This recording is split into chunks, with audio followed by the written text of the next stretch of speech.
Lettre 104 à sœur Agnès de Jésus. Le 5 et 6 mai 1890. Merci de votre lettre. Ah merci. Cela ne m'étonne pas que vous n'ayez pas de consolation, car Jésus est si peu consolé qu'il est heureux de trouver une âme où il puisse se reposer sans faire de cérémonie. Que je suis fière d'être votre sœur, et aussi votre petite fille, car c'est vous qui m'avez appris à aimer Jésus, à ne chercher que lui, et à mépriser toutes les créatures. Pour Céline, je n'en sais pas plus long que vous, et même moins, car je ne savais pas qu'elle souffre. Annotation. Céline souffre de troubles cardiaques et Léonie d'eczéma.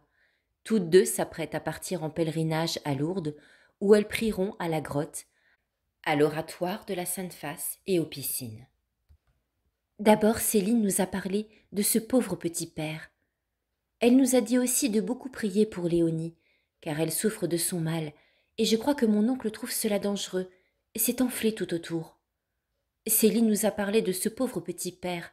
Elle a remarqué que c'est samedi, jour de l'invention de la Sainte Croix, que nous aussi nous avons retrouvé notre croix. Léonie était là. Elle espère être guérie à la Sainte-Face ou à Lourdes. Elle descendra dans la piscine. Pauvre Léonie, elle était bien bonne et voulait se priver de ses parloirs pour faire plaisir à Céline. Il y a une interruption. Thérèse reprend son écrit. Vêpres ayant sonné, je suis partie. Je ne sais pas quand elles seront à Tours. Annotation. Tours est la ville où la dévotion de la Sainte-Face prit son essor, propagée au XIXe siècle par le vénérable Léon Papin-Dupont. Je ne sais pas quand elles seront à Tours, mais je crois que la semaine prochaine, elles seront à Lourdes. Il faut écrire lundi ou mardi avant midi, afin que la lettre arrive samedi. Oh, que la terre est exil! Il n'y a aucun appui à chercher en dehors de Jésus, car lui seul est immuable. Quel bonheur de penser qu'il ne peut changer! Quelle joie pour notre cœur de penser que notre famille aime si tendrement Jésus!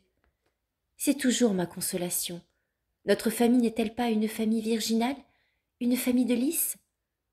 Demandez à Jésus que le plus petit, que le dernier, ne soit pas le dernier, à l'aimer de toute sa puissance d'aimer.